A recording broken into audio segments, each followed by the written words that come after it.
जय हरि विष्णु। भाद्रपद शुक्ल पक्ष एकादशी, परिवर्तनी एकादशी। युधिष्ठिर बोले, हे भगवान, भादो मास के शुक्ल पक्ष की एकादशी का क्या नाम है? इसकी विधि और महात्म्य क्या है? उस एकादशी का व्रत करने से कौन सा फल मिलता है तथा उसका उपदेश क्या है? कृपा करके विस्तार पूर्वक कहिए। श्री कृष्ण भगवान बोले, हे राजन, पुण्य, स्वर्ग और मोक्ष देने वाली तथा सब पापों का नाश करने वाली भादों के शुक्ल पक्ष की एकादशी को परिवर्तनीय एकादशी कहते हैं। इसको वामन जयंती भी कहते हैं। अब मैं आपको इस एकादशी की कथा कहता हूँ। इस एकादशी की कथा सुनने मात्र से समस्त पापों का नाश हो जाता है। जो मनुष्य इस एकादशी के दिन मेरी वामन रूप की पूजा करता है, मैं उसे संसार की पूजा का फल देता हूँ। उससे तीनों लोग पूज्य होते हैं। अतः मोक्ष की कामना करने वाले मनुष्य इस व्रत को अवश्य करें। जो मनुष्य कमल नयन भगवान का कमल से पूजन करते हैं, वे अवश्य ही भगवान के समीप जाते हैं तथा भगवान के धाम को प्राप्त करते हैं।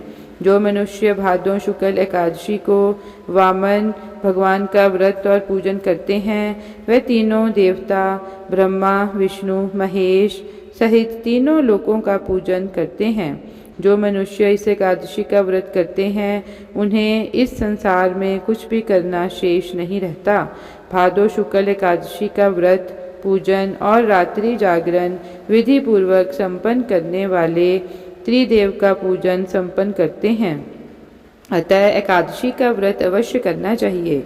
इस एकादशी के दिन श्री विष्णु भगवान करवट लेते हैं, इसलिए इसे परिवर्तनीय एकादशी कहते हैं।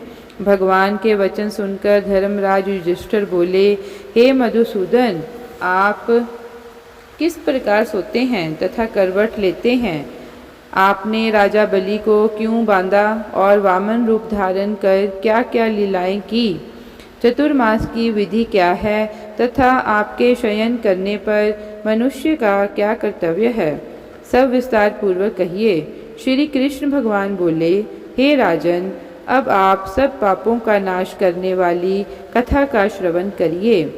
त्रेता युग में प्रहलाद का पौत्र राजा बलि राज्य करता था। वह परम ज्ञानी, ब्राह्मणों का सेवक, भगवान विष्णु का भक्त तथा इंद्र आदि देवताओं का शत्रु था। वह अत्यंत दानी और सत्यवादी था। विविध प्रकार के वेद सूक्तों से मेरा पूजन किया करता था। वह नित्य ही ब्राह्मणों का पूजन और यज्ञ भी करता था, परंतु भगवान विष्णु की निर्धारित व्यवस्था का विरोधी भी था। अपने बुझ बल से राजा बलि ने इंद्र से द्वेष के कारण इंद्रलोक तथा सभी देवताओं के लोकों को जीत लिया। वह अपनी भक्ति के प्रभाव से इंद्र के स्थान पर राज्य करने लगा। सभी देवता एकत्रित होकर सोच विचार कर भगवान विष्णु के पास गए और नतमस्तक होकर वेद मंत्रों द्वारा उनका पूजन और स्तुति करने लगे। बृहस्पति सहित इंद्र आदि देवताओं ने भगवान को अपना कष्ट बताया। यद्यपि राजा बलि विष्णु के परम भक्त थे, तदपि उनके अभिमान के कारण भक्ति का महत्व घट गया था। देवताओं के कष्ट को अनुभव कर भगवान विष्णु अर्थात मैंने वामन रूप धारण करके 5वां अवतार लिया। इसके बाद अपना विशाल तेजस्वी रूप दिखा राजा बलि को जीत लिया। इस पर युधिष्ठिर बोले, हे जनार्दन, आपने वामन रूप धारण करके उस महाबली दैत्य को किस प्रकार जीता?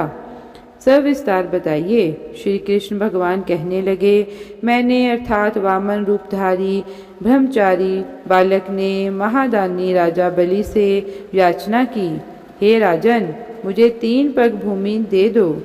इससे तुम्हें 3 लोकों के दान का फल प्राप्त होगा। ये मुझको 3 लोक के समान है और ये तुमको अवश्य ही देनी होगी।